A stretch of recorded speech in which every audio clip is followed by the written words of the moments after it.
Nathan Hayes grabbed his daughter's outstretched arm and yanked it down hard the way you grab a live wire before it kills someone. Don't point. But Lily had already said it. Loud, clear, no hesitation. Dad, marry her. The woman heard it. She stopped walking, turned her head just slightly and looked at them the way people look at something unexpected on the sidewalk. Not rude, worse than rude, briefly amused. Then she put her sunglasses on and kept moving. Nathan's jaw locked, because that woman, the one his 4-year-old daughter had just publicly claimed for him, was Victoria Vale. The Victoria Vale, whose face was on the cover of Forbes 3 months ago. And she had just walked away like he was nobody. He was going to make sure that was the last time. Drop your city in the comments. I want to see how far this story travels. And if you're new here, hit subscribe. You won't want to miss what happens next. The bench was cold. Nathan noticed that first the way the October air had already started biting through his jacket, the way the wood felt damp beneath his palms. Millhaven Park had that particular kind of quiet on Sunday mornings, the kind that felt almost holy, like the city was still deciding whether to wake up or not. Bare trees, a dog walker in the distance. The faint smell of coffee from somewhere he couldn't see. He liked it. That was the truth he never said out loud to anyone. He liked the quiet. Craved it even.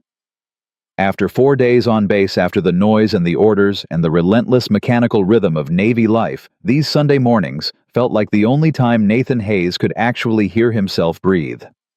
Lily was 3 feet away, crouched over a crack in the sidewalk, completely absorbed in whatever tragedy was unfolding between an ant and a broken potato chip. "Dad?" she said, not looking up. "This ant is working really hard." He's been working since we got here." "He's got a family to feed," Nathan said. Lily looked up at him, then completely serious. "Like you?" He laughed. It came out softer than he expected. "Yeah, baby. Like me." She went back to the ant.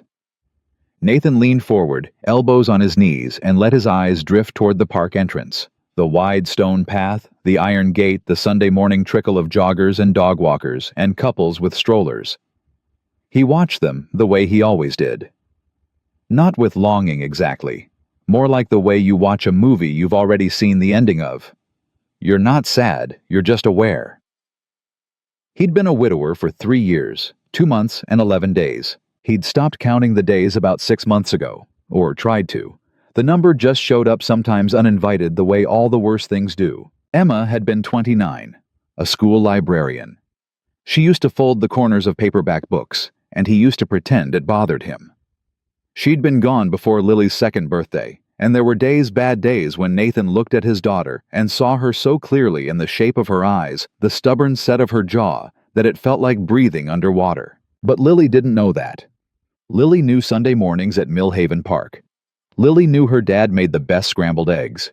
Lily knew every word to 3 different Disney songs and could be bribed with apple juice. So Nathan kept showing up. Every Sunday. In the cold, in the heat, in the rain. Once Lily had thought the rain was hilarious. He kept showing up because she needed him to, and because somewhere under the grief and the exhaustion and the weight of being the only person standing between his daughter and the world, he still believed that showing up mattered. "Dad?" "Yeah." "Dad." More urgent now. He looked over. Lily was standing up completely still, one arm extended, finger pointing toward the park gate. "Marry her," she said. Nathan blinked. "What?" "That lady." Lily's voice was firm, the way 4-year-olds get when they've made a decision, and they're confused why the adults haven't caught up yet. "Marry her dad." He followed her finger. A woman was walking through the gate. No, not walking. Moving. There was a difference. She moved like someone who had places to be, and had never in her life considered that the world might not make room for her. Tall, dark coat, dark hair pulled back tight. She wasn't looking at her phone, wasn't rushing, but there was something in the line of her shoulders that said she was always thinking. A black Mercedes idled near the curb behind her. A driver. She had a driver. She didn't look at them. Didn't look at anything really, just the path ahead of her, the trees, the distance. Like she'd come to the park for a reason, and the reason was private. Nathan realized his mouth was open. He closed it. "Lily." She's pretty, Lily said helpfully, as if he'd missed the obvious part of the equation. You can't just... He stopped, rubbed the back of his neck. Baby, you don't just tell someone to marry a stranger. Why? Because... He exhaled. Because that's not how it works. Lily tilted her head, the exact same way Emma used to. How does it work? He had absolutely no answer for that. He'd had no answer for a lot of things lately. Like why he still slept on his side of the bed.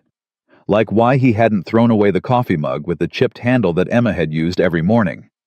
Like why sometimes in the middle of a completely normal day, a Tuesday, a Wednesday, a nothing day, grief would hit him like a physical object, and he'd have to find somewhere to stand still for a minute. The woman walked deeper into the park. Gone. Just like that. Nathan turned back to his daughter. Come here. Lily climbed up onto the bench beside him, wedging herself under his arm, her small body warm and unapologetic about the amount of space she took up. He pulled her closer. I miss Mommy sometimes, she said quietly. His chest tightened. Me too, Bug. Is that why you don't have a lady friend? He almost choked. Where did you even learn that phrase? Ms. Patterson at school. Lily looked up at him entirely unconcerned. She says her brother needs a lady friend because he's sad. I'm not sad. She patted his hand with great solemnity. Dad, you make that face sometimes. What face? The faraway face. She demonstrated eyes going distant, mouth going flat. It was alarmingly accurate. Like this.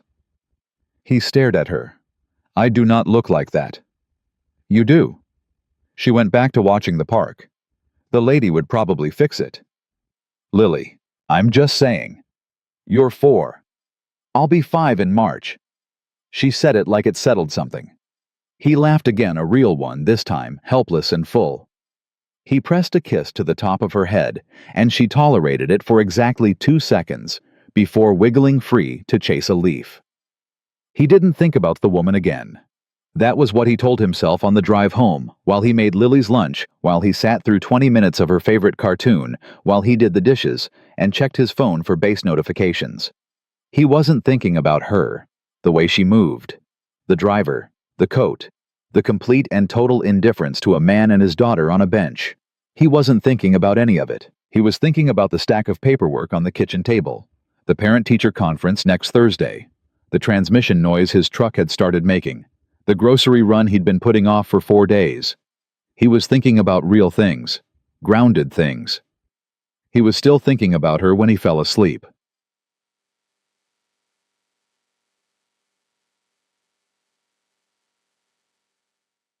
Monday hit the way Mondays always do, fast and without mercy. He was up at 04:30, coffee in hand. Lily still asleep in her room, with her stuffed elephant and approximately 40 other animals she'd decided were also necessary.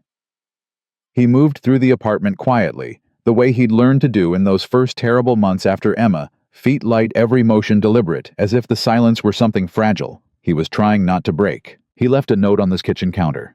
Pancakes in the fridge, maple syrup on the second shelf. Don't let Mrs. Kowalski give you too many cookies. Love, Dad. Mrs. Kowalski from next door was 72 and completely incapable of saying no to Lily. It was a flaw Nathan had decided was actually a blessing. Base was its own world. It always had been the kind of place that swallowed you whole and expected you to be grateful for it. Nathan had joined at 22, fresh out of a small Ohio town, with the specific ambition of becoming the kind of man who didn't flinch. He'd gotten pretty good at it. You had to.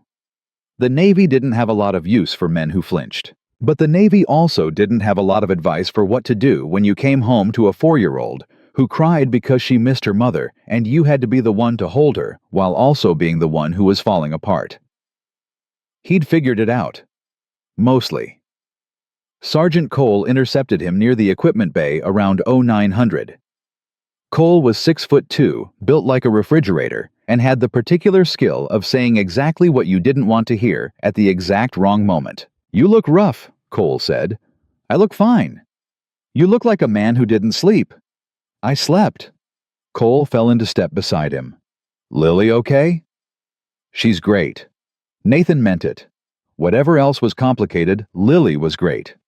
She was the most uncomplicated thing in his life. She told me to get married yesterday. Cole stopped walking. She what? Pointed at a stranger in the park, said marry her. Cole stared at him for a long moment, and then he started laughing, deep rolling laughter that bounced off the equipment bay walls. That kid? He managed. That kid. It wasn't funny. It's extremely funny. She's 4 years old, making life decisions for me, Cole. Maybe you should let her. Cole was grinning now. Couldn't do worse than you've been doing on your own.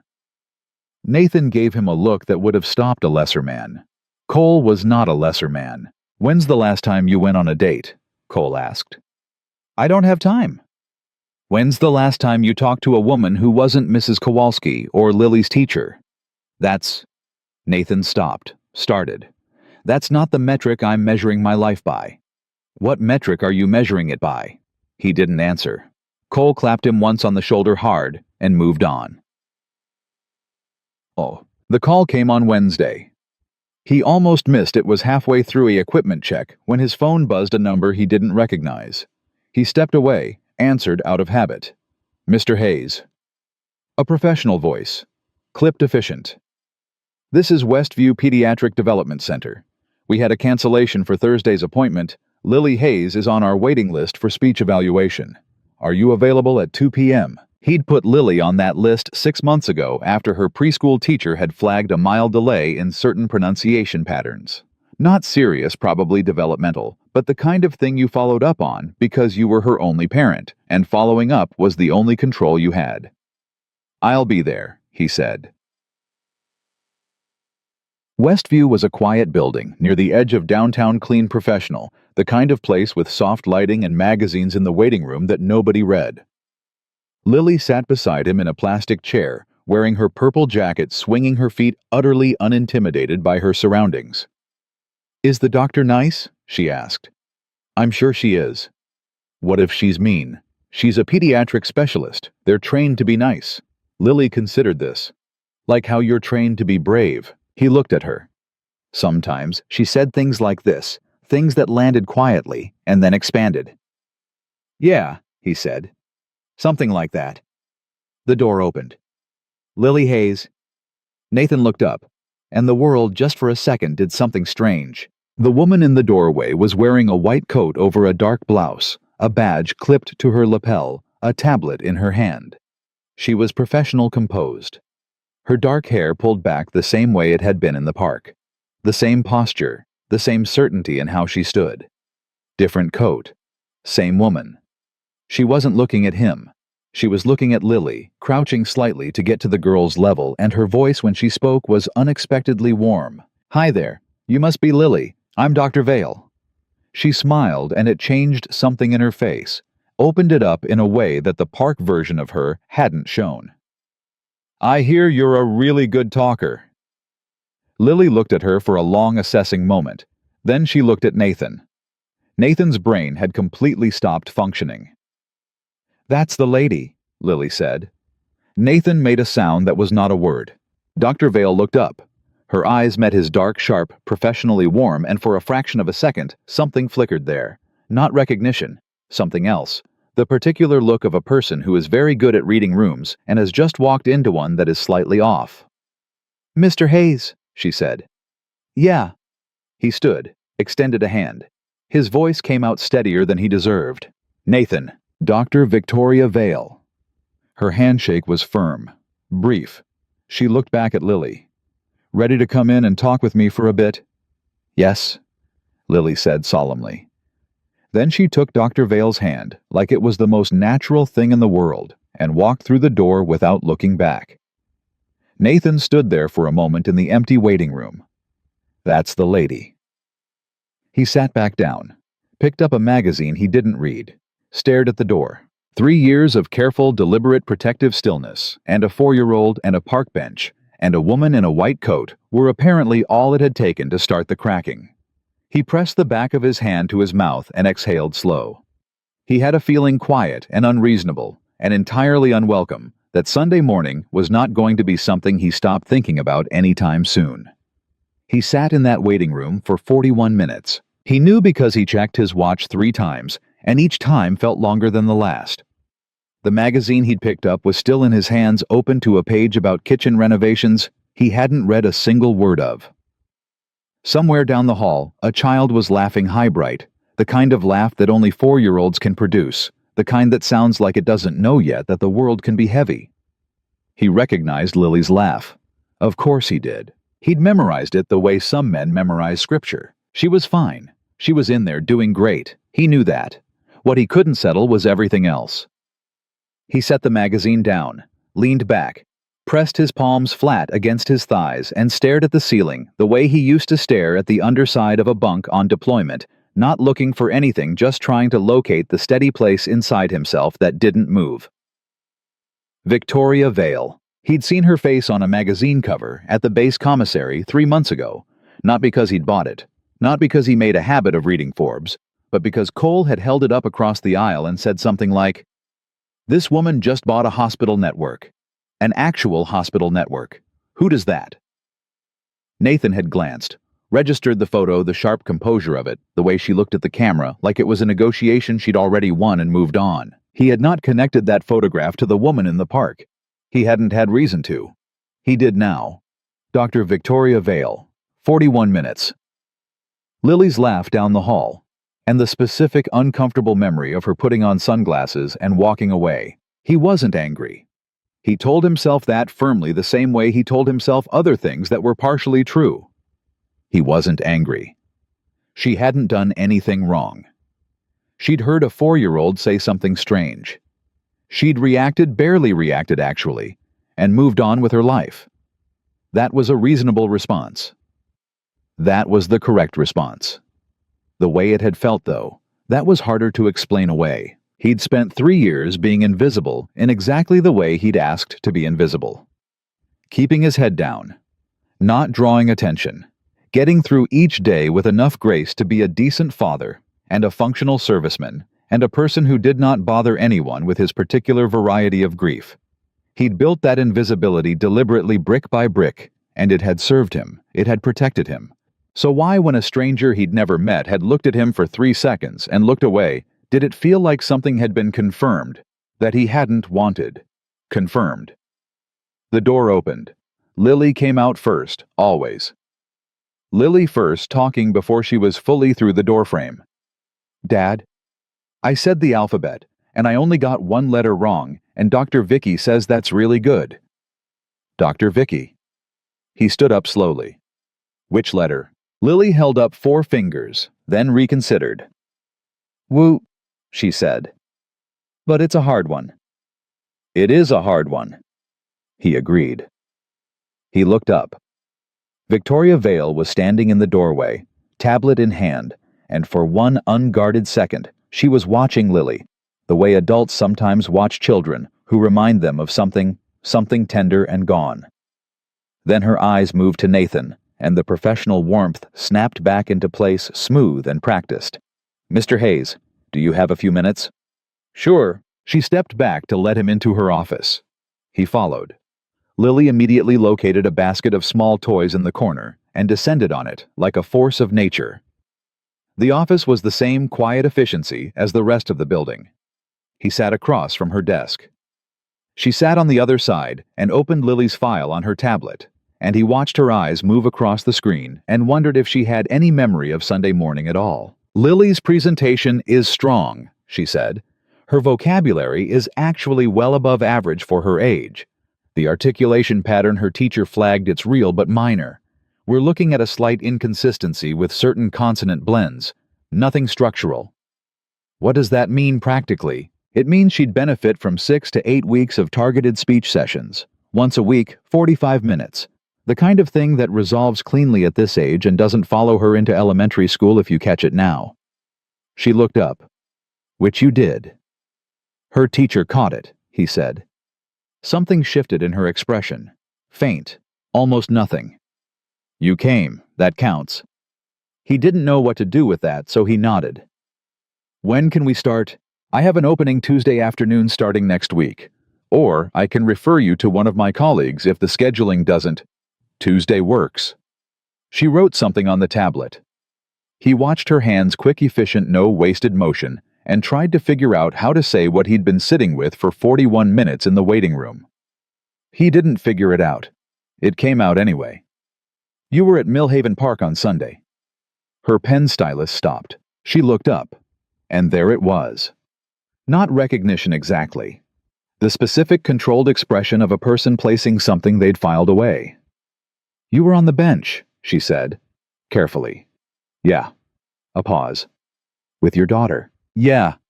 He kept his voice level, neutral, the voice he used on base when something wasn't sitting right and he needed more information before he decided how to feel about it. She said something to you. I'm sorry about that.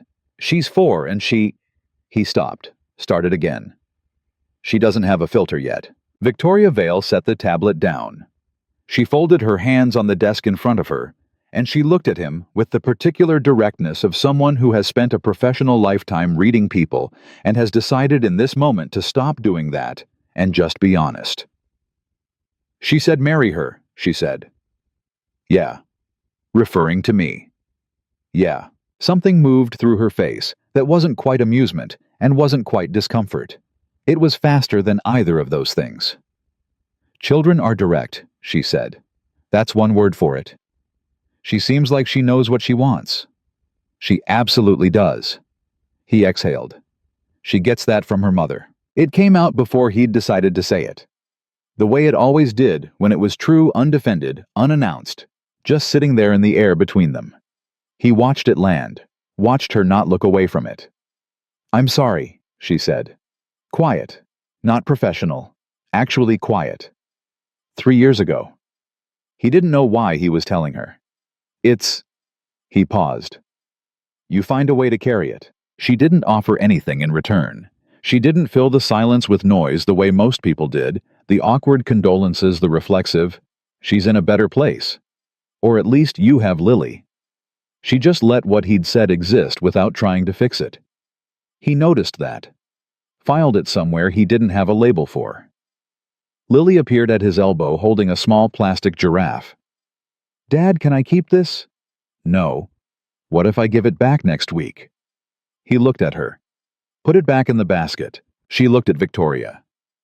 Dr. Vicky, can I borrow the giraffe?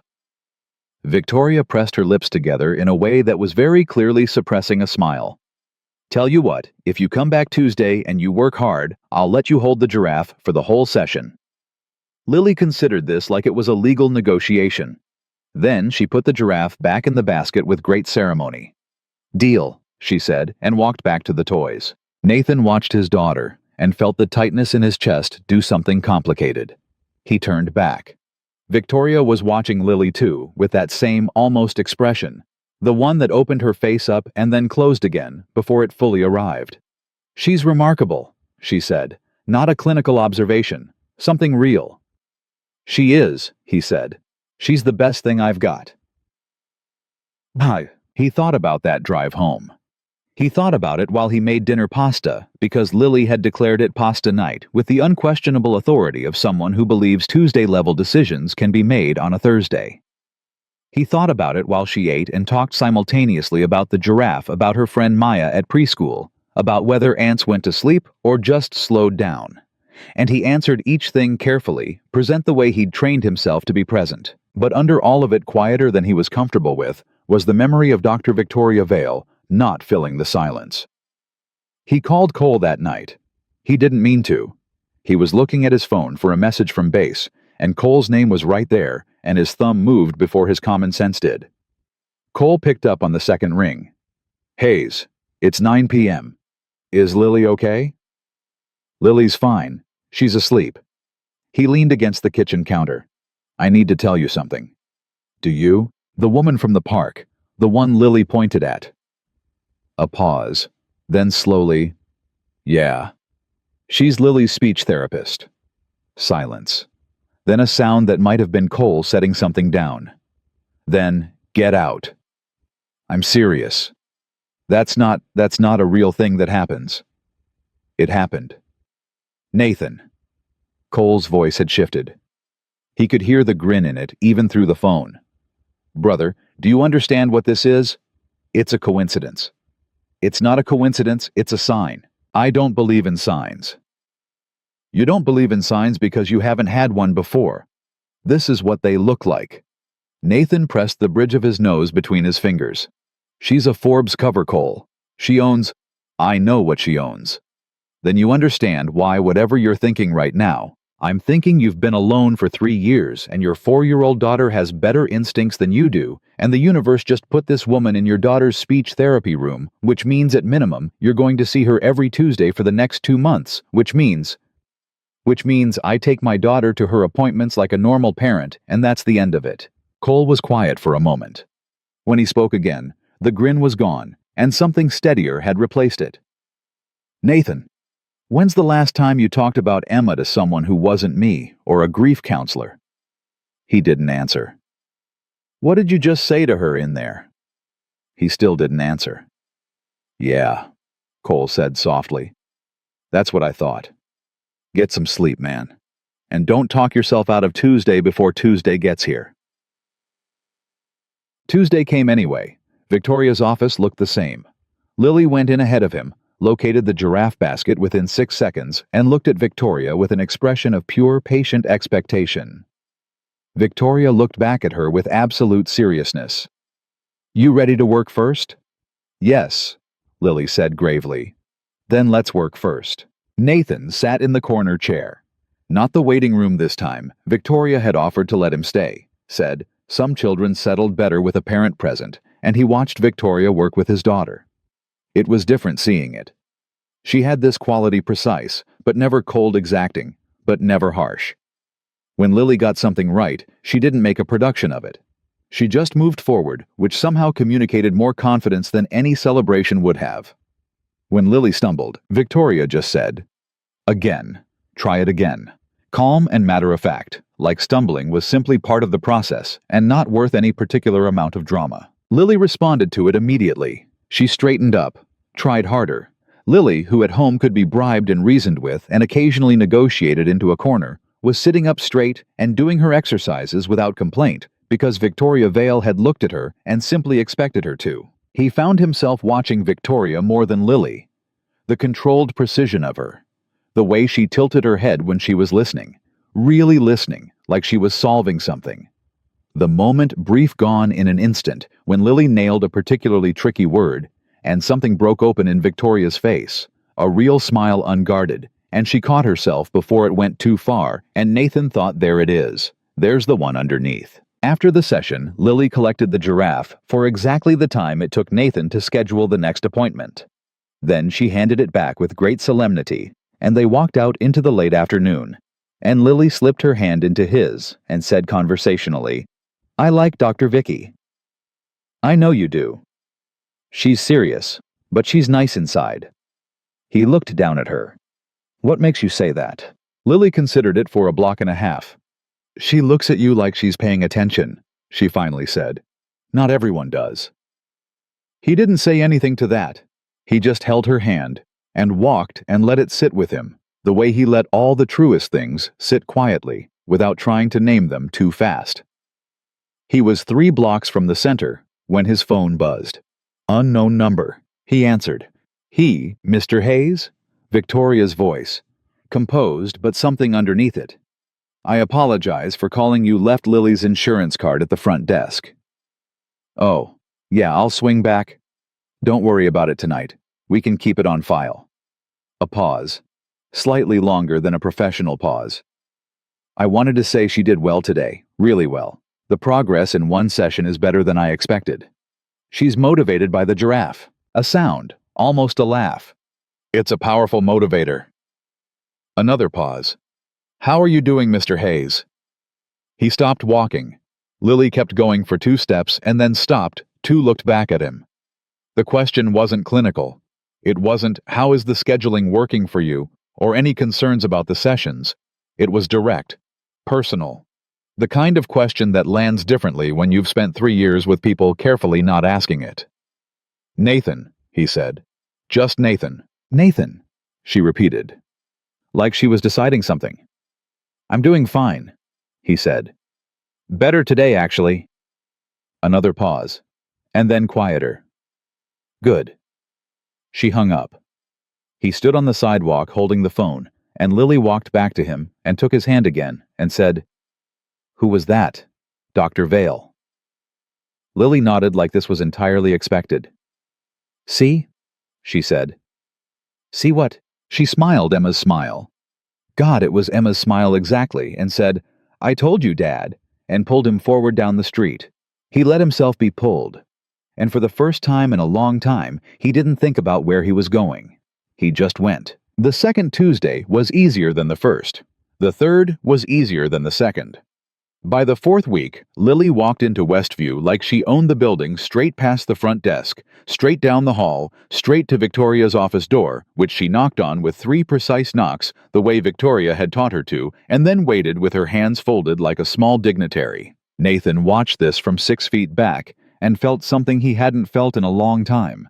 Something that didn't have a clean name. Warmth, maybe, the complicated kind. He'd stopped sitting in the corner chair after the second session. Victoria had suggested the waiting room not unkindly, just practically saying Lily was focusing better without the audience, and he'd agreed. But what that meant in reality was 45 minutes every Tuesday where he sat in a chair outside that door and thought about what was happening on the other side of it. Not just Lily's consonant blends, the other things. The way Victoria looked when she thought no one was watching. The way she'd said his name on the phone that first Tuesday. Nathan. Like she was deciding something. He'd replayed that more than he was proud of. Cole asked him about it every few days, with the specific relentless patience of a man who knows he's right and is content to wait for the universe to prove it. Nathan gave him less and less each time, which Cole seemed to find funnier with each passing week. You're doing that thing, Cole said one morning on base. What thing? The thing where you're feeling something and you're building a case against it at the same time. I'm eating breakfast, Cole. You've been staring at that coffee for 4 minutes. Nathan drank the coffee. Cole watched him with the satisfied expression of someone who has all the time in the world. She called me, Nathan said finally. Last week. Not about Lily. Cole set his fork down. What do you mean not about Lily? I mean it started about Lily. And then it became... He stopped. It was a long call. How long? 40 minutes. Cole stared at him. Nathan Hayes, you talked on the phone for 40 minutes. It's not a big deal. You hate talking on the phone. You once told me that phone calls are the most inefficient form of human communication. I was in a bad mood that day. You talked for 40 minutes. Cole leaned back in his chair and shook his head slowly, like he was witnessing something he'd always believed in, but never expected to actually see. What did you talk about? Nathan turned the coffee cup in his hands. Lily at first. Then she asked about the Navy. What it's actually like, not the recruitment poster version. And I told her. He paused. And then she talked about her work. What it cost. The kind of hours she kept to get where she is. Another pause. She grew up without much.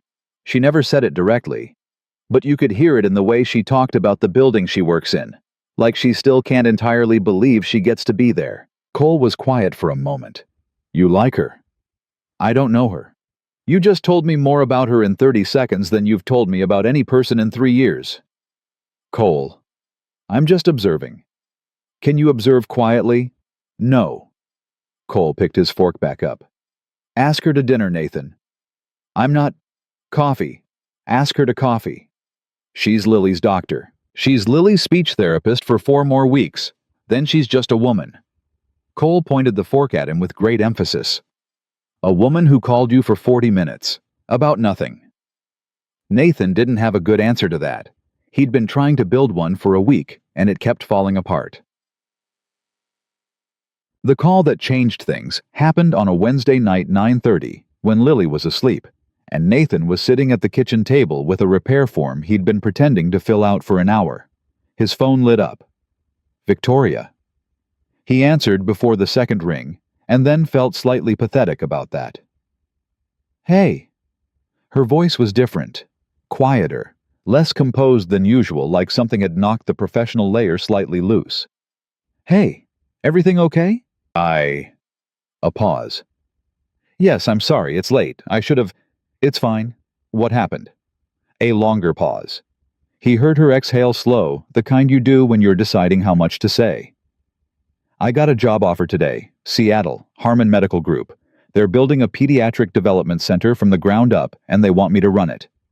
He didn't say anything immediately. He let it land. Let her have the space of it. "That's big," he said. "It's everything I've been working toward for 8 years." Her voice was steady, precise. The way she talked about things she'd already analyzed from every angle but hadn't yet decided what to feel about. Chief of Developmental Pediatrics, full clinical oversight, research budget. I'd be building the program myself top to bottom. "When do they need an answer?" 3 weeks. "Victoria."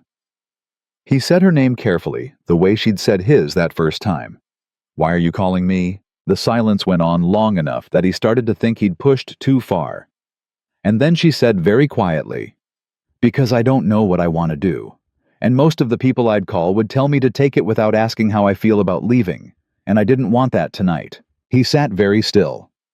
The kitchen was dark, except for the light over the stove. Somewhere in Lily's room, the sound machine was playing Ocean Waves, the same one Emma had bought when Lily was an infant, and he hadn't been able to make himself replace it. "How do you feel about leaving?" he asked.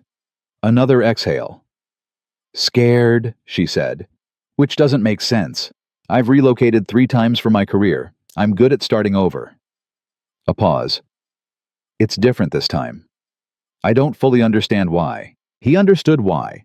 He thought she probably understood why too. And that was the reason for the call, and neither of them was going to say it out loud yet. "Tell me about Seattle," he said. So she did. She talked about the position, and the facility, and the research she'd been wanting to do for years. She talked about what it meant professionally, what doors it would open, what kind of legacy she could build. She talked with the controlled precision of a woman who had learned very early that ambition was one of the few currencies she could always count on. And then, gradually, the precision loosened, and she started talking about the things she wasn't sure about. The starting over. The city she didn't know. The way she'd built something here quietly over years. Not a big life, not a loud life, but a life that fit her. He listened. He was good at listening. The Navy had taught him that too, how to hear what someone meant underneath what they were saying. "What would you do?" she asked finally. "If someone offered you everything you'd worked for and you didn't know if you wanted it anymore?" He thought about it honestly. "I'd ask myself what I was afraid of losing," he said. "Not what I'd gain. What I was afraid of losing.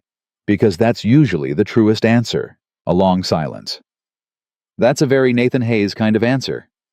"Is that bad?" "No." Something in her voice shifted, softened. "It's one of the reasons I called." He pressed the back of his hand to his mouth. He was smiling. He hadn't noticed until just now. He was sitting alone in a dark kitchen at 9:30 at night, and he was smiling like an idiot, and he had absolutely no defense for it. "Victoria." "Yes." "I'd like to take you to dinner. Not as Lily's dad. Just dinner." The pause this time felt different from all the others, charged differently. "Nathan, You don't have to decide anything tonight. Not Seattle, not this. You're allowed to—" He stopped, started over. "I'm not asking you to figure it all out. I'm asking if you want to have dinner with me." "I don't date," she said. "I've been very deliberate about that." "Neither do I." "You're making an exception." "I'm attempting to." He let that sit. "You don't have to." Another long silence. And then, "There's a place on Meridian, the Italian one on the corner with the blue awning, Friday at 7. He exhaled. "Friday at 7. "Don't be late," she said. "I leave if someone's more than 10 minutes late." "I've never been late for anything in my life. I'm in the Navy." "Good." And there, underneath the precision, underneath the composure, was that almost laugh, the real one. "Good night, Nathan." "Good night, Victoria." He sat with the phone in his hand for a while after she hung up. The ocean waves played in the next room. He thought about Emma gently, the way he'd learned to not with the underwater weight of the early years, but with the particular tenderness of someone who carries a person's memory the way you carry a photograph. Present. Careful. Not a wound anymore. Something more like a compass point, a direction he'd come from, that had shaped where he stood. He thought she would have liked this. Emma, who had believed fiercely in the idea that love was not a limited resource, that it didn't run out, that the human heart could hold more than one true thing at a time. She'd told him that once, not about death, not about the future, just in the middle of a completely ordinary conversation about something else, the way the truest things always arrive. He'd remembered it every time he'd been afraid that moving forward meant leaving her behind. He got up, checked Lily's door. She was asleep on her back with her arms out, the giraffe, the plastic one from Victoria's office that Victoria had eventually inevitably allowed her to take home, tucked under one arm. He stood in the doorway for a moment. Just stood there. Friday at 6:59, Nathan Hayes walked into the Italian restaurant on Meridian and was seated at a table by the window. At 7 exactly, Victoria walked in. No driver tonight. Just her in a dark green dress, her hair down for the first time he'd seen, and she looked different. Not softer exactly. More like the controlled precision had been set aside by choice, not stripped away. She chose to be here. He could see that in every line of her. She sat across from him. They looked at each other for a moment. "You're exactly on time," she said. "I told you." She picked up the menu. He watched her and didn't pick up his own. "You're staring," she said without looking up. "You look different." Different bad. Different like you made a decision before you walked in here. She set the menu down. Looked at him directly, the full weight of that dark gaze. "Is that a problem?" "No," he said. "I like decisive people." Something broke through, not the almost smile this time, the real one, the full one, the one that changed everything in her face. Brief, but real. "You're going to be difficult," she said. "Probably," he agreed. "But I'll always be on time." The dinner lasted 3 hours. He didn't plan for it to. He'd never been good at small talk, and apparently neither had she. So they skipped it entirely. Went straight to the things that mattered. The way two people do when they're both too tired and too honest for the performance of getting to know someone slowly. She talked about growing up in Detroit. A single mother, an apartment above a laundromat, the specific hunger of a kid who learns early that intelligence is the only asset no one can repossess. He talked about Ohio. A father who worked at a plant and never said much but showed up to every single thing Nathan had ever done, which Nathan had understood only later, was its own profound language of love. She told him that she'd been engaged once. 7 years ago. He was a surgeon. The relationship had been logical and compatible and completely wrong, and she'd ended it 4 months before the wedding, because she'd realized she was more relieved by the thought of the ending than afraid of it. "That's how I knew," she said, "that you'd made a mistake, that I'd been making a different kind of mistake my whole life." She turned her wine glass in her hands, treating everything like a risk calculation, even people. "And now," she looked at him, "I'm trying something different." He told her about Emma. Not the grief, not the darkness of it, he'd save that for later, if there was a later, but Emma herself, who she was, the library, the paperback corners, the way she'd been the kind of person who made every room feel more like itself, more settled, more real. He talked about her the way you talk about someone you loved honestly, without making them a saint, without drowning in the loss, just telling the truth of the person. Victoria listened the way she listened in her office. Completely, without filling the spaces. When he finished, she said quietly, "She sounds like she was worth grieving." "She was," he said. "She still is." "That doesn't go away." "No, it changes. But it doesn't go away." He looked at her. "Does that bother you?" She held his gaze. "Honesty doesn't bother me," she said. "Pretending does." They split the check she insisted he conceded without much fight, because he could see it mattered to her, and he respected things that mattered to people. They walked out into the night air, and he walked her to the corner where her car was parked, and they stood on the sidewalk in the way two people stand when neither of them is ready for the conversation to be over, but neither has decided what comes next. "I haven't decided about Seattle," she said. "I know. I want to be clear about that. I haven't made decisions based on Victoria." He said it gently. "I know. I'm not asking you to." She exhaled. Something in her shoulders settled. "Lily's going to ask me about the giraffe on Tuesday. She's already asked me twice what I think the giraffe's name should be." "What did you tell her?" "I told her it was her call. She's been taking it very seriously." That real smile again. Longer this time. He stored it the way he stored things he didn't want to lose. "She's remarkable," Victoria said. "She was from the beginning. That first session she walked in and assessed the room in about 4 seconds, and then looked at me and said, 'I know what I'm supposed to practice.' Like she'd already done the homework." "She had," Nathan said. "I didn't teach her that. She decides to be good at something, and then she is." "She's like you," Victoria said. And then she caught herself like she'd said something more revealing than she'd planned. He let it go. "Good night, Victoria." "Good night." She held his gaze for one extra second. "Nathan?" He walked back to his truck. He drove home. He paid Mrs. Kowalski, checked on Lily still asleep. Giraffe still present, and stood in the kitchen for a long time in the quiet dark. He was not afraid. He noticed that distinctly the absence of the fear he'd been carrying so long.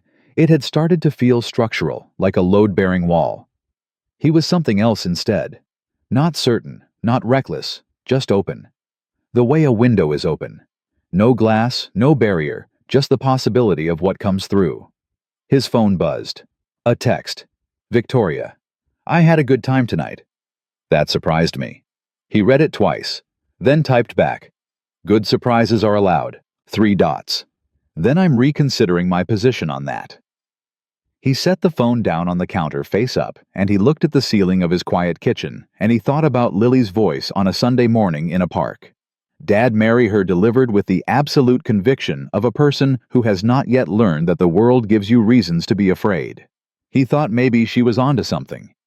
The text exchange that night had lasted until midnight. He hadn't planned for that either.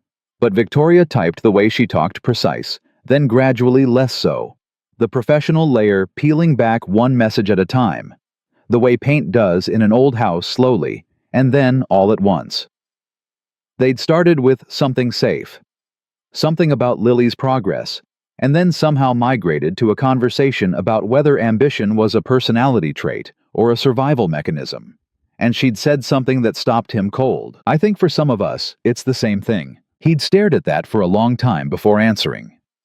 By 11, he was lying on his back on the couch with the phone held above his face like a teenager, which was embarrassing, and he'd decided firmly not to tell Cole about it.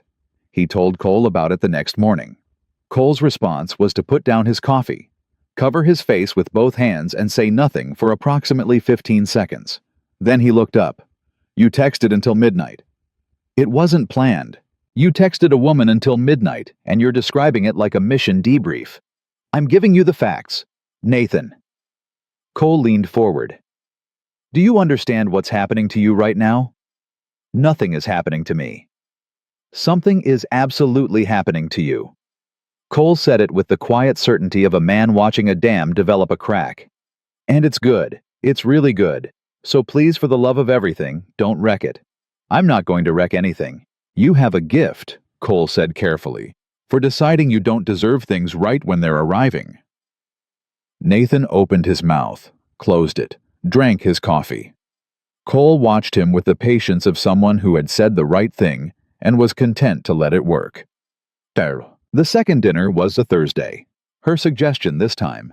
A smaller place, quieter, the kind where the tables were close together and you had to talk lower, and the whole setup forced a certain kind of intimacy, whether you wanted it or not. He arrived at 7 exactly. She was already there, which surprised him, and she looked up when he walked in with the expression of someone who had been composing themselves and was now choosing to stop. "You were early," he said, sitting down. "I'm always early, I just don't mention it." "Why not?" "Because punctuality is baseline. I don't reward baseline." but her eyes were warm when she said it, and he was getting better at reading the gap between what she said and what she meant. "How was your week?" he asked. "Complicated." She took a breath. The Harmon Group called again. They want to move the timeline up. They need an answer by end of next week. He kept his face neutral. "What are you thinking?" "I'm thinking—" She stopped, turned the water glass in her hands.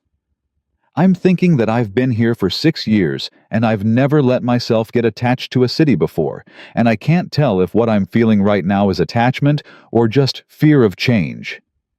"What does it feel like?" She looked at him. "Like there's something here I'm not done with." He held her gaze. "Something. Don't push it."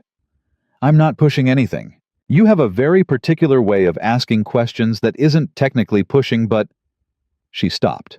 A fractional smile. "You're infuriating." "I've been told." "By who?" "Mostly Cole, sometimes Lily." She laughed, a real one, not contained, and it moved through the whole restaurant, brief and bright, and the couple at the next table glanced over and smiled without knowing why the way people always respond to a laugh that genuine. She caught it and pulled it back, and he watched her do it, and thought, there it is. That's the one she keeps for herself. "I have a question," she said once she'd reassembled herself, "and I want an honest answer." "Okay, is this—" She gestured slightly between them. "Are you doing this because you're ready, or because Lily pointed at me in a park, and you feel like the universe is telling you something?" He didn't answer immediately. She deserved the real answer, not the fast one. "Both," he said finally. "And I've been trying to figure out if that makes it less real. I don't think it does." "Explain that." "Lily said what she said because she's 4, and she's fearless, and she doesn't overthink. She was just honest." He leaned forward slightly. "The universe didn't put you in that park, Victoria. But I heard what she said, and I didn't forget it. That part was me." She was quiet. Then, "That's a very Nathan Hayes kind of answer." "You keep saying that, because you keep being exactly who you appear to be." She said it like it was strange, like she'd never fully trusted it. "Do you know how rare that is?" He didn't look away.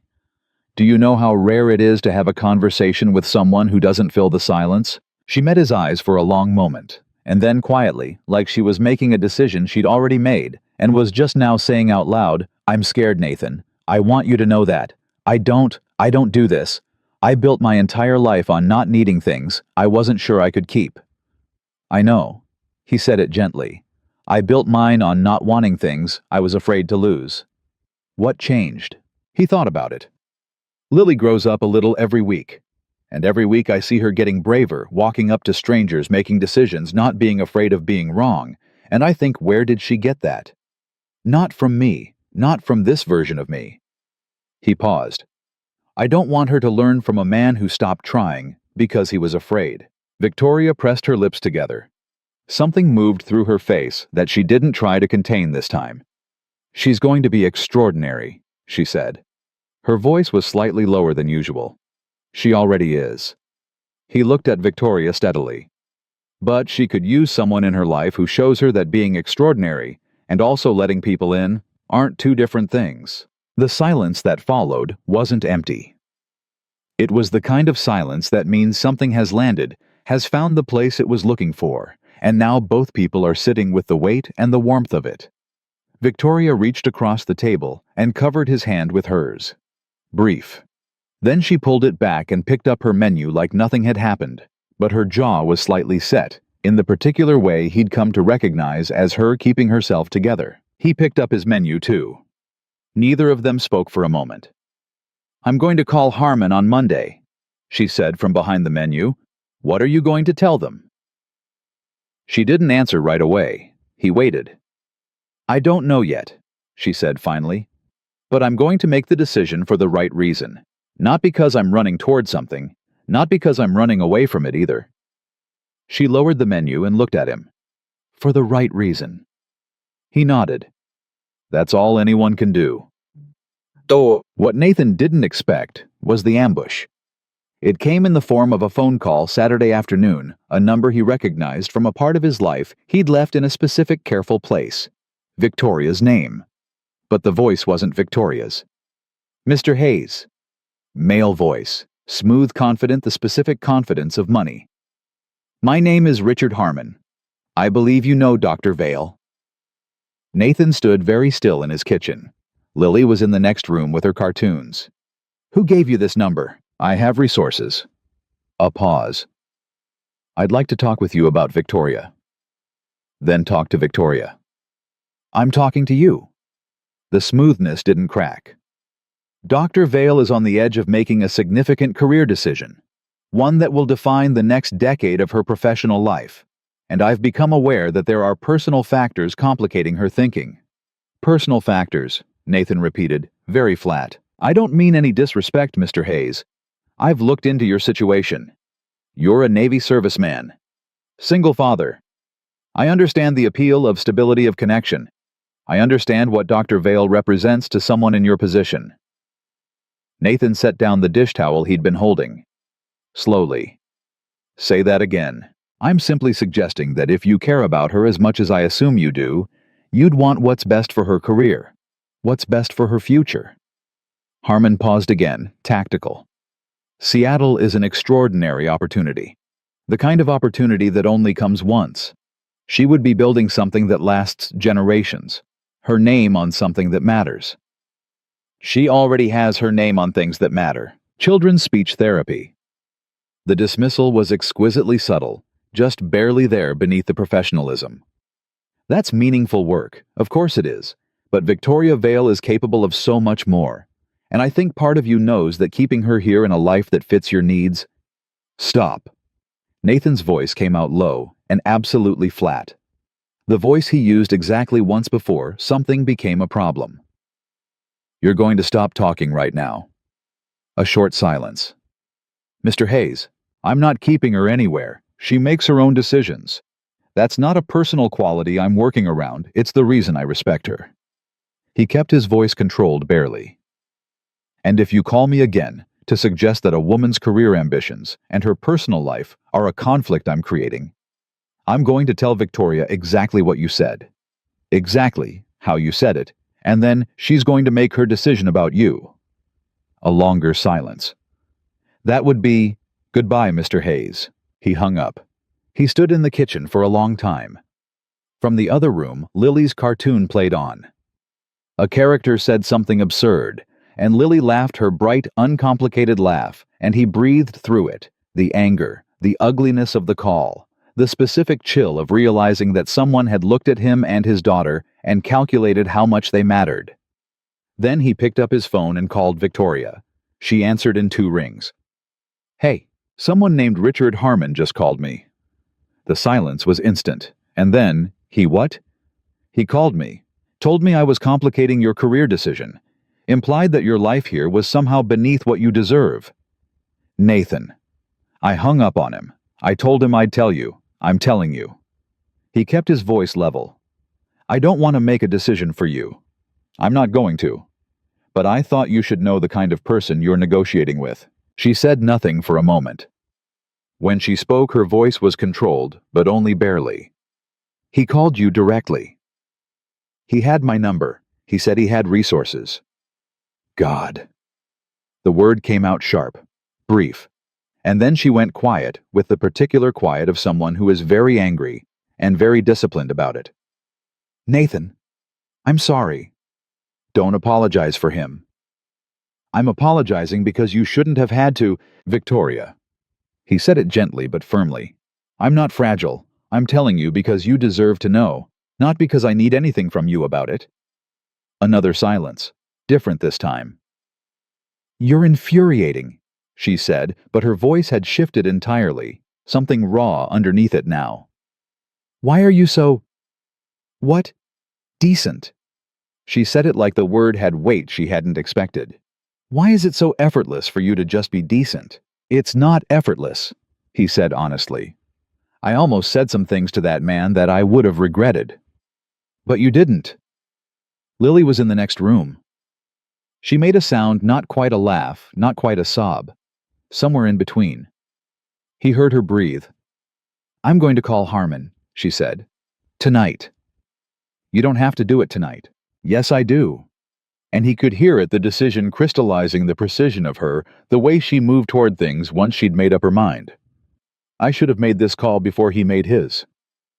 Victoria. I know. Her voice steadied. I know. I'm not making this decision because of what he did. I'm making it because I already knew the answer, and I was rationalizing. A pause. I'm scared. I want to say that again clearly. I am scared. I know you are, and you're not going to tell me I shouldn't be. No. He leaned against the counter. Being scared is reasonable. Seattle is a real opportunity. That's real. But, no, but. That's it. It's real. And so is this. And you get to choose which real thing you build your life around. He paused. I'm not going to tell you what to choose, Victoria. I'm not built that way. But I will tell you this, whatever you decide, the reason should be yours. The silence stretched out long and warm. He heard her exhale. Then, can I see you tomorrow? Yes. Lily too, if that's okay. Something unlocked in his chest. She's going to ask about the giraffe. I know. I have an answer prepared. She's going to negotiate. I'm aware. I've been practicing. He laughed. It came out low and real. Tomorrow, he said. Sunday morning, Mill Haven Park. He hadn't planned it consciously, but then some things arrive at the place they started, and it feels less like planning and more like completion.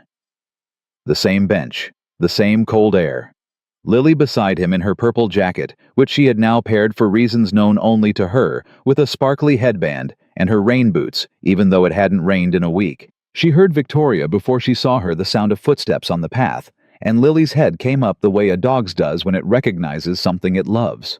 Dr. Vicky. Victoria came through the park gate and walked toward them, and she was different again. The third version of her he'd seen after the composed professional and the guarded woman at dinner.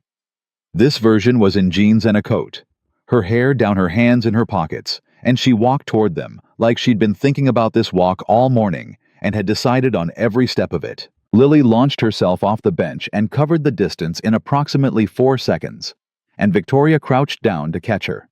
And the surprise of it moved across her face, the complete, undefended surprise of someone who has been held carefully at arm's length from warmth for so long that it arrives like a shock. She held Lily for a moment. Just held her. Nathan stood, walked over. He stopped a foot away, and Victoria looked up at him over Lily's head, and her eyes were bright in the particular way eyes get when someone is refusing to cry and succeeding only mostly. "Hi," she said. "Hi." Lily pulled back and looked at Victoria with great seriousness. "Did you call the Seattle people?" Victoria looked at her. "I did." "What did you say?" Victoria glanced at Nathan. He kept his face neutral. Giving her nothing the way she'd given him nothing in the waiting room when he'd talked about Emma, just space and trust that she'd fill it the right way. She looked back at Lily. "I told them no thank you." Lily's face went through several rapid calculations. "Because of the giraffe." Victoria pressed her lips together. "Partly." "What's the other part?" Victoria looked at Nathan again, and this time she didn't look away. "Because there are things here," she said clearly, "that I'm not ready to leave." Lily looked between them with the all-knowing expression she'd been deploying for weeks, the expression that said she'd understood the situation long before anyone else, and was simply waiting for the adults to arrive at her conclusion. "I told you, Dad," she said. Victoria raised an eyebrow. "What did she tell you?" "That's..." He exhaled, shook his head. "That's a longer story." "I have time," Victoria said. Lily grabbed both their hands, one each, unilateral, decisive, exactly the way Emma would have done it, and started pulling them down the path toward the park, toward the morning, toward whatever came next.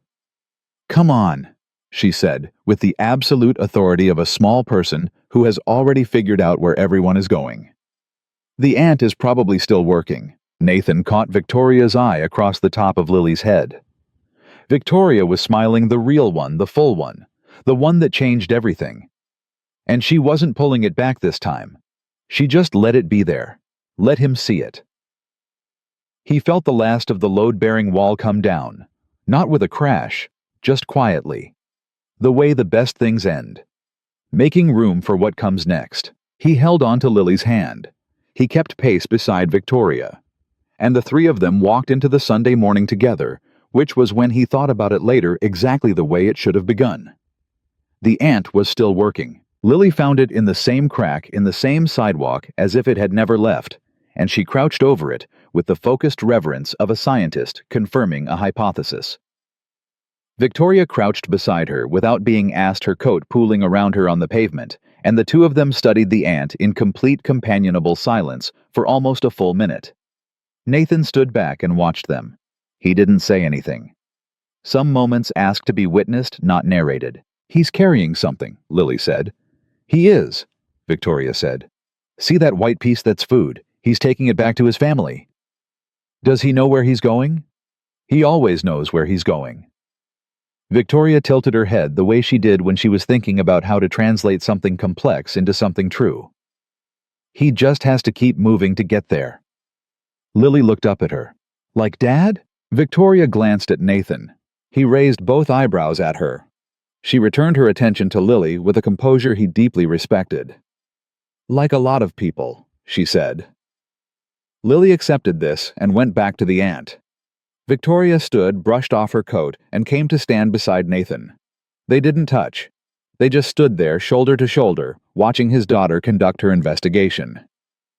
"She's going to be a scientist," Victoria said quietly. "Or a judge," Nathan said. "She has strong opinions about what's fair." "Both, then." A pause. "She told me once during a session that her mom was a reader, that there were lots of books in the house when she was a baby." He looked at her. "When did she say that?" "Third session, I think, out of nowhere. She was working on a consonant cluster and she suddenly said, 'My mom loved books.' Dr. Vicky, do you love books?"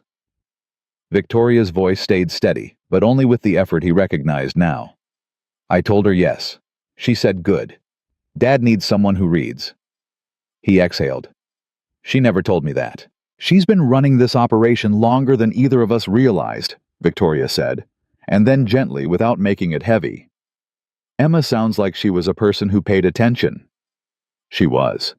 He paused. "She would have liked you." "How do you know that?" "Because she never had patience for people who weren't honest, and you are sometimes brutally honest." Victoria considered this. Is that a compliment? Completely. Lily stood up satisfied and came back to them. She took both their hands again, the same effortless presumption as before, like this was simply how they moved through the world. Now the three of them linked and said, "Can we get hot chocolate?" "It's 50 degrees, Nathan said. "That's cold," Lily said. "That's not that cold." "Nathan," Victoria said with great seriousness, "it's cold enough for hot chocolate." He looked at her. "You're siding with the 4-year-old. She makes a compelling case." Lily beamed. She had the look of someone whose long-term plan was proceeding exactly on schedule. "Dr. Vicky can come too," she said in the specific tone of someone granting a favor rather than extending an invitation.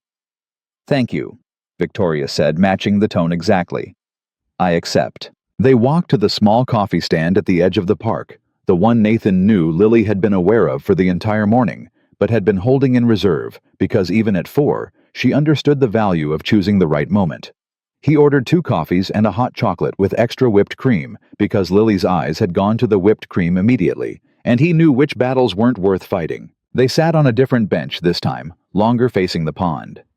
Lily sat between them. She wrapped both hands around her cup and sipped with great ceremony, and declared it perfect. Victoria drank her coffee and let the steam rise between her hands, and Nathan watched the water and felt for the first time in longer than he could precisely date that the particular weight he'd been carrying had shifted. Not gone.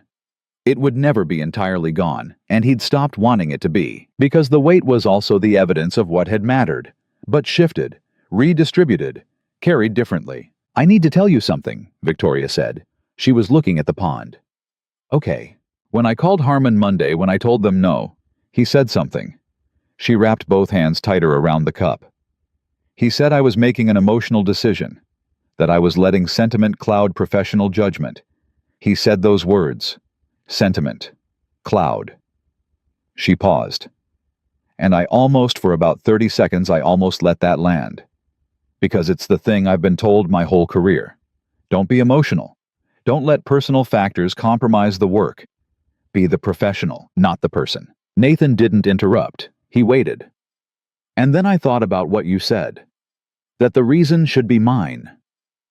She finally looked at him. My reason wasn't sentiment. It was clarity. I finally had clarity for the first time in years, and someone was trying to tell me clarity was a weakness. Her jaw set. I told him that the ability to recognize what you value is not a failure of judgment. It's the definition of it. What did he say? He said he hoped I wouldn't regret it. What did you say? She picked up her coffee. I told him I'd let him know in 20 years. A pause.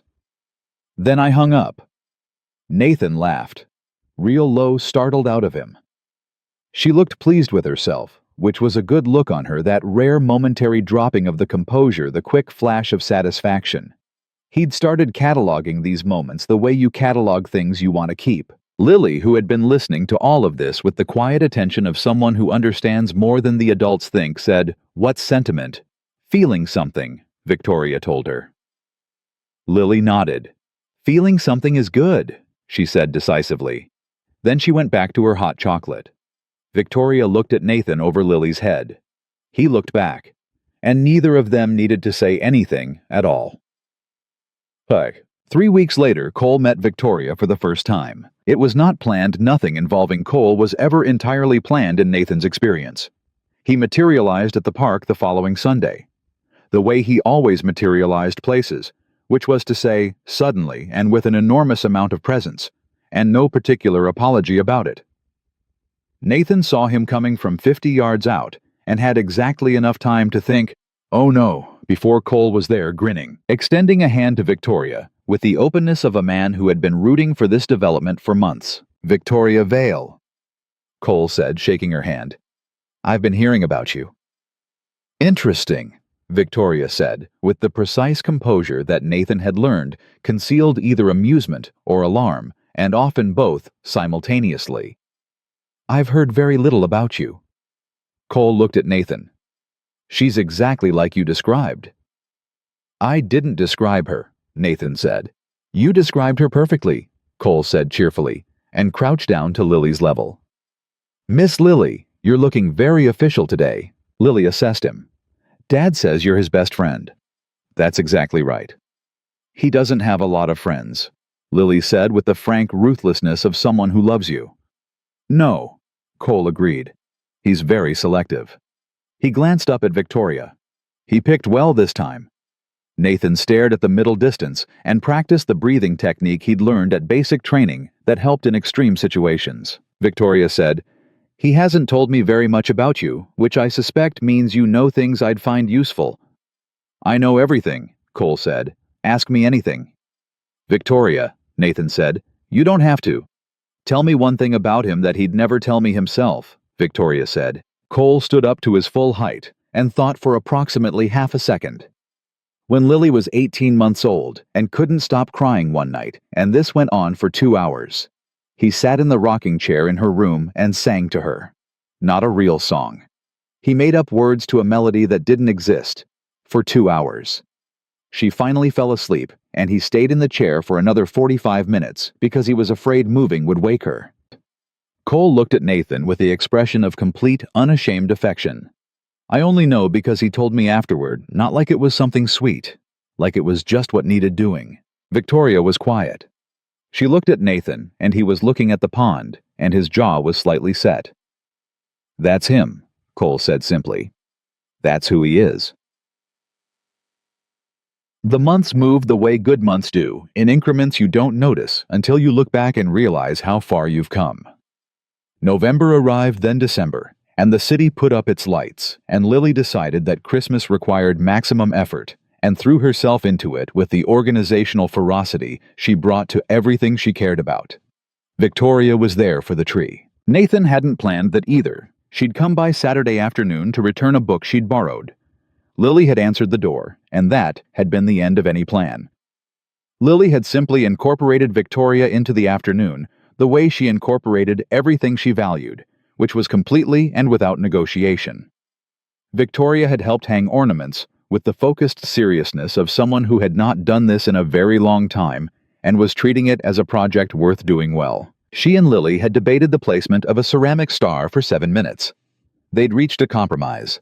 The star was near the top, slightly left of center, and both of them were satisfied. Nathan had stood in the kitchen doorway watching and felt the specific, complicated emotion of a person who is happy and also aware of how far they've traveled to get here, and aware, too, of who they'd lost along the way.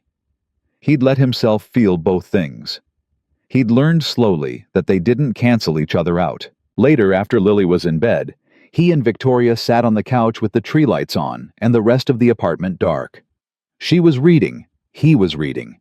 The silence was the comfortable kind, the kind that proves something, because silence between two people who aren't comfortable with each other never feels like that. It feels like a problem to solve. "Nathan," she said without looking up from her book. "Yeah. I want to say something, and I need you to let me finish before you respond." He set his book down. "Okay." She set hers down too.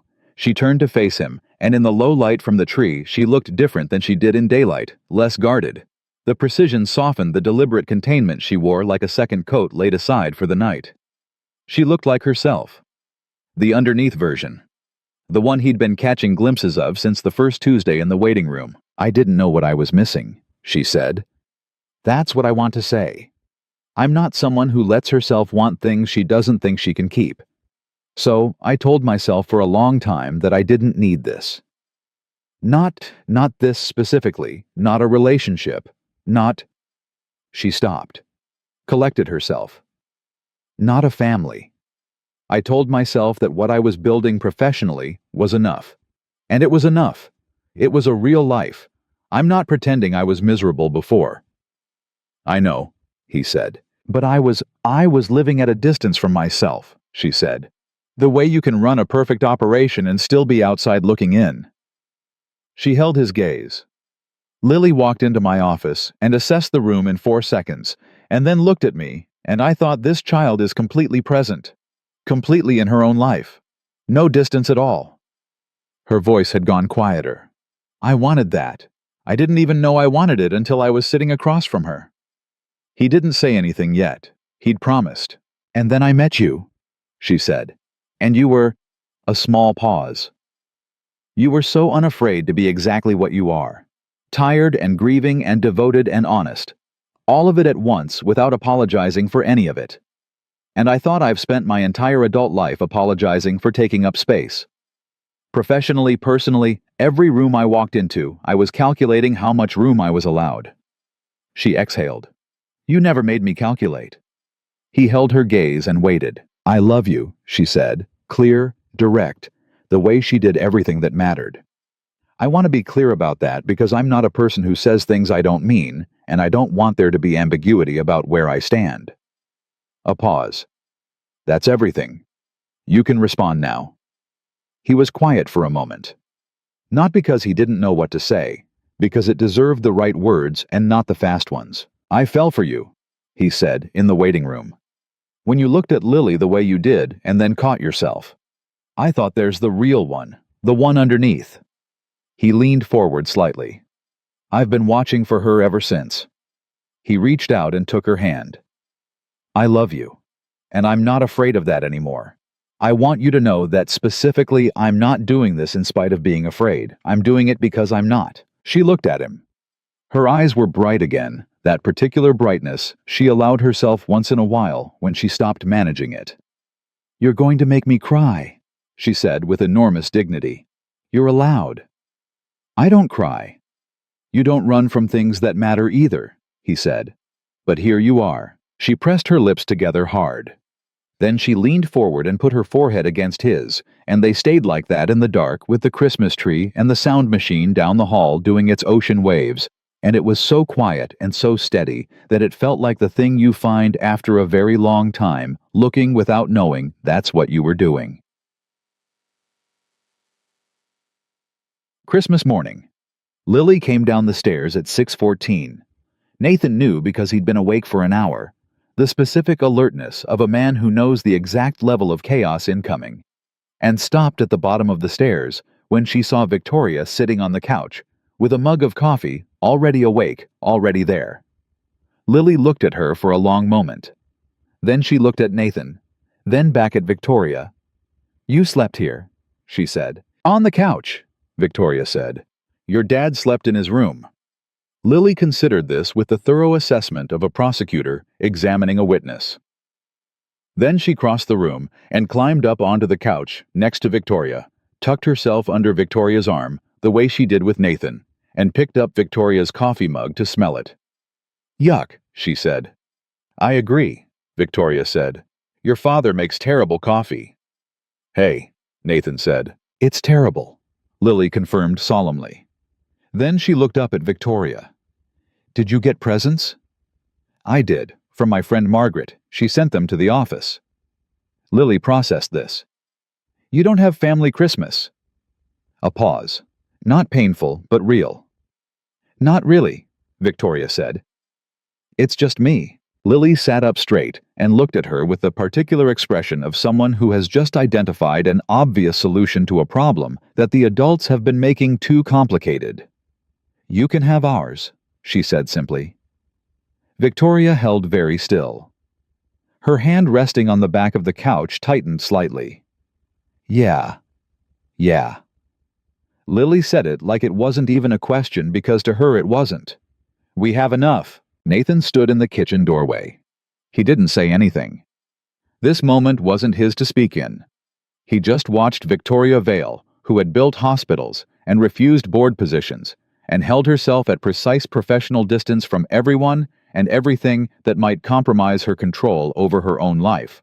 Look at a 4-year-old and completely lose the fight against crying. She got one tear, which she dealt with immediately. Then she pulled Lily closer and said, "Thank you. I'd like that very much." Lily patted her arm the way she sometimes patted Nathan's, the old soul comfort of a child who learned early that sometimes what people need is just to be steadied. "Don't be sad," she said. "I'm not," Victoria said. And it was true. Nathan could see that it was true. The brightness in her eyes was not grief. It was something that had been held at arm's length for too long, finally allowed to arrive. Chump. In January, Nathan was assigned a 4-week deployment. It wasn't long he'd been away longer, much longer in years past, but it was the first deployment since Lily was old enough to understand time and absence, and the first one since Victoria, and both of those facts weighed on him differently than any deployment before. He told Victoria the same night he found out. No preamble, straight to it. 4 weeks, he said, starting the 14th. She was quiet. He watched her process it, the quick internal triage she did when information arrived that she hadn't planned for sorting it, finding the place to put it that let her keep functioning. "Lily," she said. "Mrs. Kowalski will take the mornings. I'll arrange after-school care." He paused. "I wasn't going to ask you." "I'll help," she said immediately, "if you'll let me." "Victoria, you have a practice. You have Nathan." She said his name the way she'd learned to say it, not a word a signal. Stop deflecting. "I'll help. That's not negotiable." He looked at her for a moment. Then he nodded. "Lily's school pickup is at 3:15. She needs a snack within an hour or she gets—" "I've seen what happens when her blood sugar drops," Victoria said. "I have snacks in my office already." He stared at her. "You have snacks in your office for my daughter. I have snacks in my office for my patients." A pause. "And your daughter?" "Yes." He crossed the distance between them in 2 steps and held her the way he'd learned to hold her firmly, without apology. The way you hold things you're afraid of losing and have decided to stop being afraid of losing. She held on back her face against his shoulder, and they stood there in the kitchen until she pulled back and straightened and looked up at him, with the particular look that said she'd made her peace with something. "Come back," she said. Not a demand. A fact. The way she stated all facts that mattered. "I always come back," he said. "I know." She pressed her palm flat against his chest, brief, sure. "Come back to us." Us. He felt the word settle. Small and enormous. The three of them a unit that had assembled itself piece by piece in parks and waiting rooms and late-night phone calls and Christmas mornings as quietly and as certainly as anything he'd ever been part of. Yeah, he said. To us. Jate.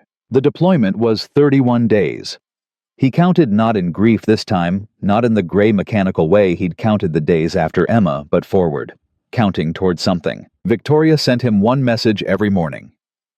Not long. She was not a person who performed affection, she expressed it with precision and consistency, which he'd come to understand was her specific language of love.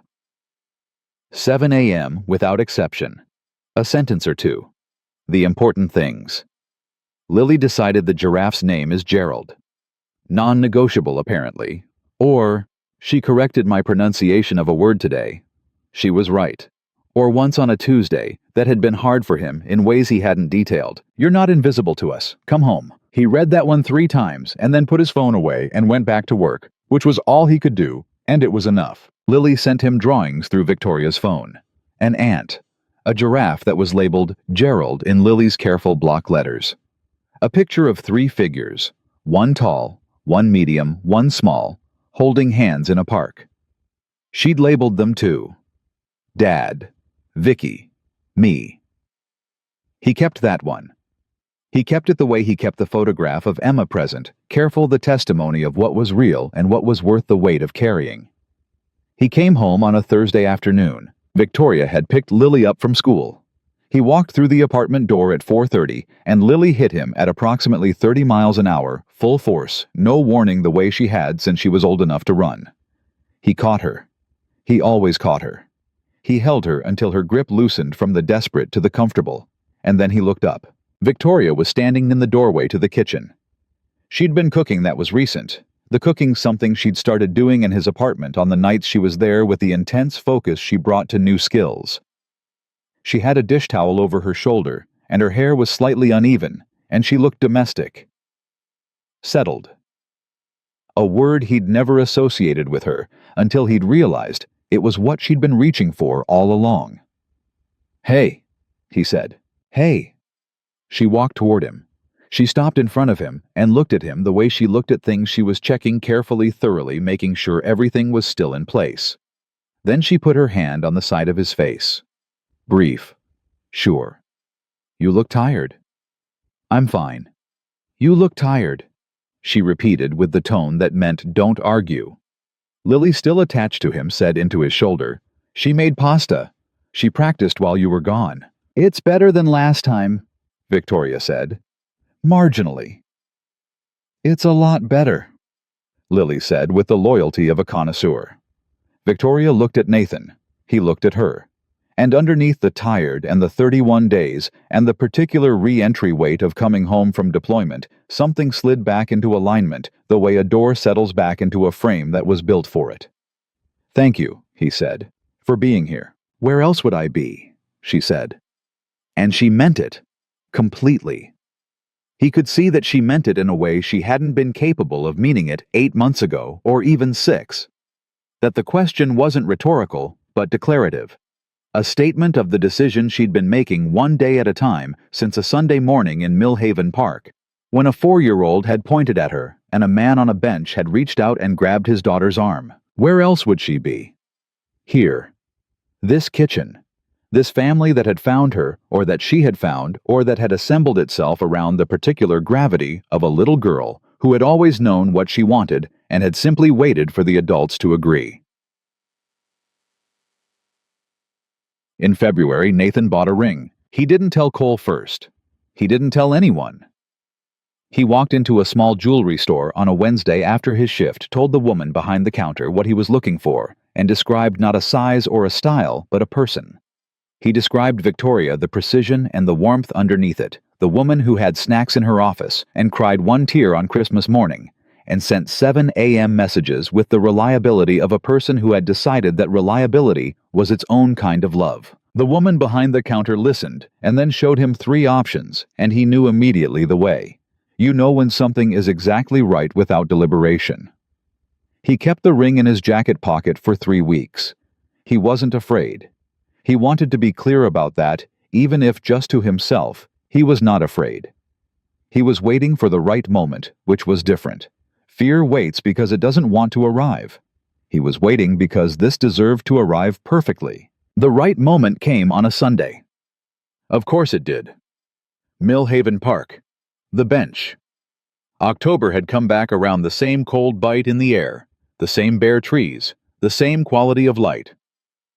Lily was 3 feet away, crouched over the same crack in the sidewalk. Or what might have been the same one, he couldn't be sure, checking on the ant situation with the same patient gravity she'd always brought to it. Victoria was beside him on the bench. Their shoulders touched. They'd been talking about something small, something ordinary and domestic and entirely theirs, and it had trailed off into comfortable silence. He reached into his jacket pocket. Victoria. She turned, looked at him, saw something in his face. Her expression went very still. He held the ring between them. Not on one knee, he'd thought about it and decided that wasn't them. What was them was this: a bench, a park, a cold Sunday morning, honest and unperformed. I'm not asking you to change your life, he said. I'm asking if you want to build one, with me and Lily. I know what that means, the deployments, the school pickups, the fact that she's already negotiating about the giraffe and she's 5. He kept his eyes on hers. I know it's complicated. I know you didn't plan for any of this. I didn't either. Nathan, let me finish. He'd said it to her once before. She let him. I don't have what you could have had in Seattle. I don't have a board or a building with your name on it. I have a daughter who loves you and a kitchen that needs better coffee and 31 days a year when I'm somewhere else and you'd have to hold everything together. He paused. I have a life that already has you in it, and I'm asking if that's enough. If we're enough. Victoria looked at the ring, looked at him, looked across at Lily, who had stopped crouching and was now standing very straight, watching them with the expression of someone who knew exactly what was happening and had been expecting it for a very long time. Lily, Victoria said, did you know about this? Lily considered the ethics of the question carefully. Maybe, she said. She helped pick the park, Nathan said. Victoria's face did the thing. The opening, the real one, the full unguarded version. And she didn't pull it back. She just let it be. Let him see all of it. You two, she said, and her voice was completely wrecked and completely certain. You absolute two. Is that a yes? Lily asked with enormous practicality. Victoria looked at Nathan. Her eyes were bright with that particular brightness he'd been storing up. Yes, she said. That's a yes. He put the ring on her finger, and she looked at it for a moment, with the expression of someone who has received something they'd convinced themselves they didn't need, and now cannot imagine having lived without. Then she looked up at him, and the smile came, the real one, the full one, the one that changed everything, and she did not pull it back. Not even slightly. Lily crossed the distance between them at speed, and inserted herself between them on the bench, with the authority of someone who has engineered the entire situation and is simply claiming her rightful place in it. She looked at the ring. She looked at Victoria. She looked at Nathan. I told you, Dad, she said. He laughed. Victoria laughed.